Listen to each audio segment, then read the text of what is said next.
Idukki engineering college വിദ്യാർത്ഥിയും SFI unit committee അംഗവുമായിരുന്ന Dheeraj രക്തസാക്ഷി ദിനാചരണം ഇടുക്കിയിൽ നടന്നു.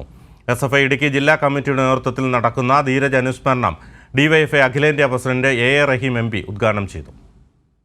കത്തിത്തീർന്നു ചാരം മണ്ണടരുകളിൽ ലയിച്ചു ചേരുന്ന സ്വാഭാവിക പ്രക്രിയയാണ് മരണമെങ്കിൽ ഓർമ്മകൾ ഉലയൂതുന്ന കനലുകളാണ് രക്തസാക്ഷികളെന്ന് അടിവരയിടുന്നതായി മാറി രണ്ടാമത് ധീരജ് അനുസ്മരണം.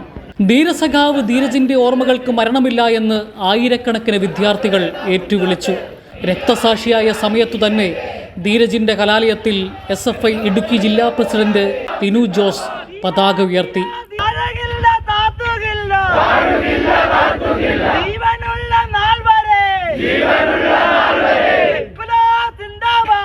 SFI സംസ്ഥാന പ്രസിഡന്റ് K. അനുശ്രീയുടെ നേതൃത്വത്തിൽ രക്തസാക്ഷി മണ്ഡപത്തിൽ പുഷ്പാർച്ചന നടന്നു.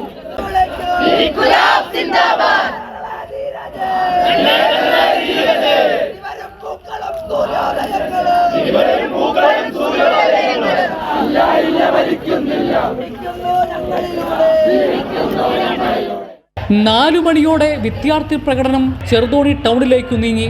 ചെറുതോണി ടൗണിൽ DYFI അഖിലേന്ത്യാ പ്രസിഡന്റ് A.A. റഹീം MP അനുസ്മരണ സമ്മേളനം ഉദ്ഘാടനം ചെയ്തു.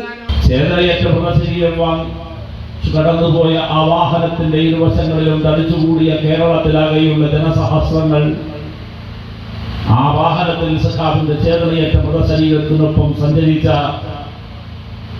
ഞങ്ങൾ ഓരോരുത്തരും ജന്മം നൽകിയ അച്ഛനും അമ്മയും സഹോദരനും മനസാക്ഷി മലവിക്കാത്ത ഓരോ മലയാളിയും ആ മണിക്കൂറുകളിൽ ആഗ്രഹിച്ചത് ഉത്തരവാദിത്തപ്പെട്ട ഒരു രാഷ്ട്രീയ പാർട്ടി എന്ന നിലയിൽ ഇന്ത്യൻ നാഷണൽ കോൺഗ്രസ് ഈ പിഞ്ചുകുഞ്ഞിന്റെ ജീവനെടുത്ത കൊലയാളികളെ ഒറ്റപ്പെടുത്തിയ ഒരു വരി പത്രക്കുറിപ്പ് പുറത്തിറക്കുന്നതായിരുന്നു.